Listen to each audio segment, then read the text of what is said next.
Hi ನಮಸ್ಕಾರ ಎಲ್ರಿಗೂ ಕವಿ ಕುಕ್ಕಿಂಗ್ಗೆ ಸ್ವಾಗತ. ನಾವಿವತ್ತು ಕಾರ್ನ್ಫ್ಲೇಕ್ಸ್ ಪಾಯಸ ಹೇಗೆ ಮಾಡೋದು ಅಂತ ನೋಡೋಣ.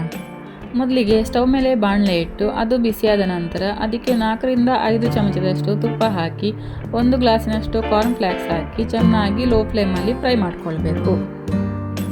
ಹುರಿದ ಕಾರ್ನ್ಫ್ಲೇಕ್ಸನ್ನು ತೆಂಗಿನಕಾಯಿಯ ನೀರು ಹಾಲಿನಲ್ಲಿ ಬೇಯಿಸಿಕೊಳ್ಳಬೇಕು.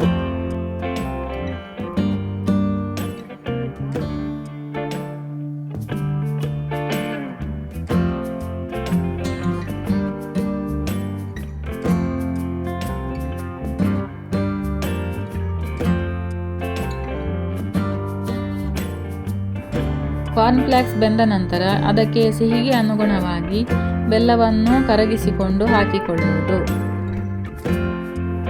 ಅದು ಕುದಿದ ನಂತರ ಅದಕ್ಕೆ ದಪ್ಪ ಹಾಲನ್ನು ಸೇರಿಸಿ ಸ್ವಲ್ಪ ಮಿಕ್ಸ್ ಮಾಡಿ ನಂತರ ಅದಕ್ಕೆ 1 ಚಿಟಿಕೆಯಷ್ಟು ಕಲ್ಲುಪ್ಪನ್ನು ಹಾಕಿಕೊಳ್ಳುವುದು. ನಂತರ ಚೆನ್ನಾಗಿ ಕುದಿಸಿ ಅದಕ್ಕೆ 1 ಚಮಚದಷ್ಟು ಏಲಕ್ಕಿ ಪುಡಿ ಹಾಗೂ ಹುರಿದ ಗೋಡಂಬಿ ಹಾಕಿದರೆ ರುಚಿಯಾದ ಕಾರ್ನ್ಫ್ಲೇಕ್ಸ್ ಪಾಯಸ ಸವಿಯಲು ಸಿದ್ಧ.